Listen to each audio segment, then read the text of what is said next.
Gente, tudo bem com vocês? Galera, vamos continuar aqui o nosso conteúdo de Sociologia, que é a Sociologia do Desenvolvimento, ok?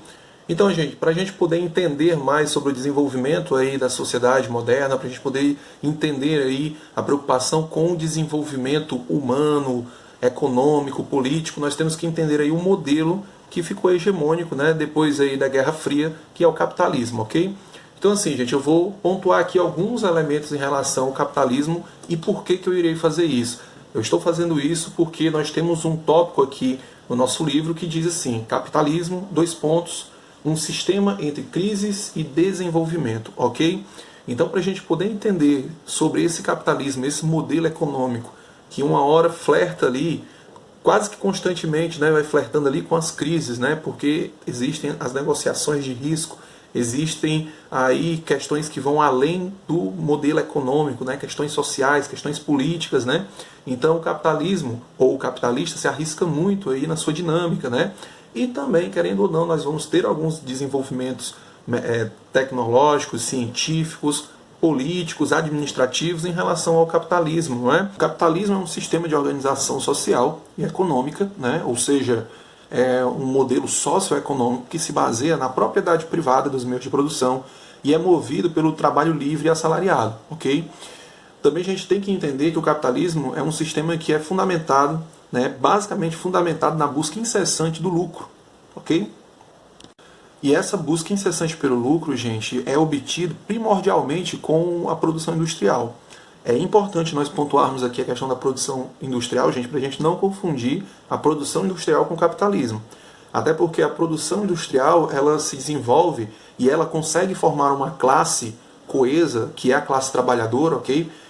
De uma forma a qual é diferente dos preceitos, por exemplo, dos burgueses que vão visar o lucro, ok? Enquanto nós vamos ter uma massa que visa a sobrevivência, que visa a melhoria da vida, vamos dizer assim, né, pelo seu trabalho, pelo seu esforço, nós vamos ter em contrapartida, em outro lado, nós vamos ter os burgueses que vão estar visando o lucro, beleza? Então é importante a gente dizer isso, que tudo bem, a busca incessante pelo lucro, ok, né, obtido primordialmente com a produção industrial, beleza?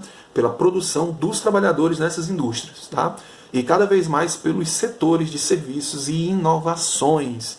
Um outro ponto que nós precisamos compreender do capitalismo é que ele surge, gente, ele resulta, né, de um processo de transformação econômica, né, que vai ser associada à difusão da ideologia liberal, beleza?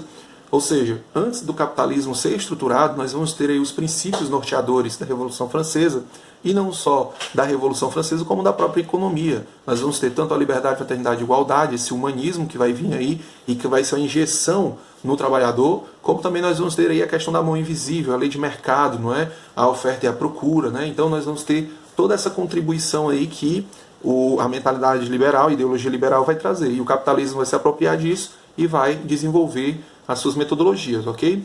E isso acontece porque também, gente, porque existe uma contribuição aí dessa origem, né, das inovações políticas, né, e não só políticas mais tecnológicas, nessas duas revoluções que nós vamos ter no período histórico aí, certo? Que vai ser a Revolução Francesa em 1789 e a Revolução Industrial de 1780, ok? A primeira, a Revolução Francesa, traz inovações culturais, éticas e políticas, né, como esses princípios que eu já falei aqui da Revolução Francesa, e a Revolução Industrial traz outros princípios e traz a fundamentação da questão das inovações tecnológicas e científicas e na formação de uma classe social coesa, de uma classe social que vai ter muita força nas lutas sociais, que é a classe dos trabalhadores. Beleza?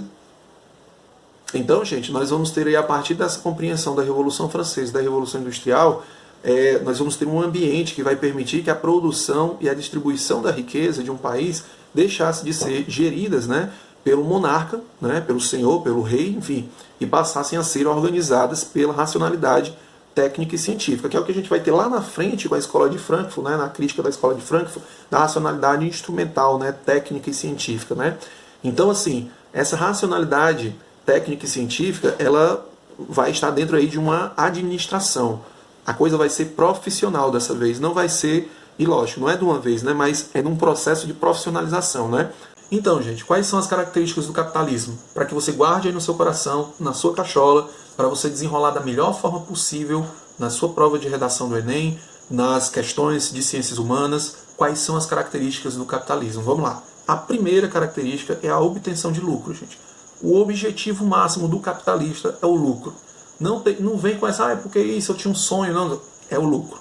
Tá? Esse negócio de capitalista preocupado com a energia limpa do mundo, preocupado com a saúde das pessoas do mundo. Esse negócio de empresário bilionário, preocupado com a paz mundial e a fome, não sei o que e tal, deixa para Marvel, deixa para ficção, ok? O objetivo máximo do capitalista é o lucro, cara.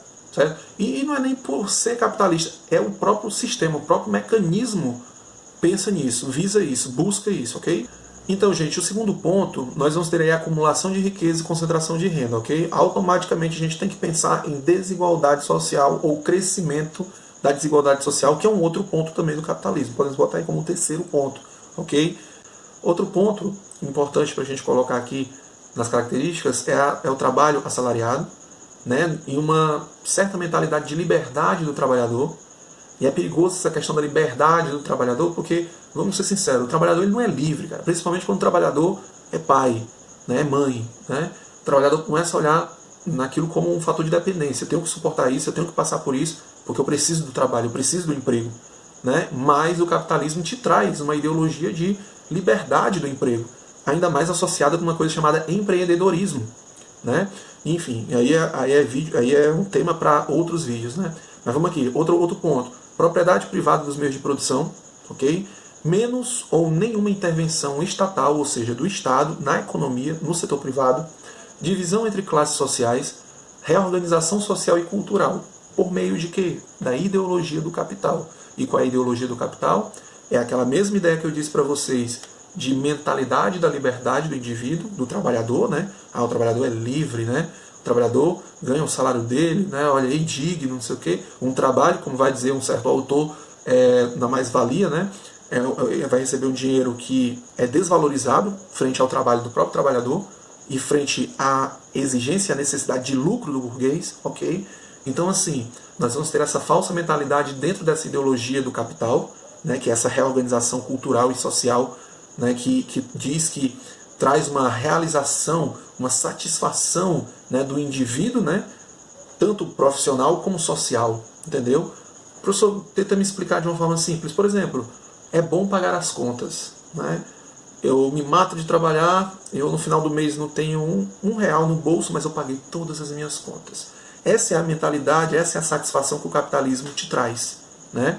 Então o capitalismo, ele tem essa característica ideológica de trazer uma liberdade para o indivíduo, né? Uma falsa ideia de liberdade do indivíduo, de trazer essa ideia de realização profissional, pessoal, social do indivíduo, né? Então são características importantes.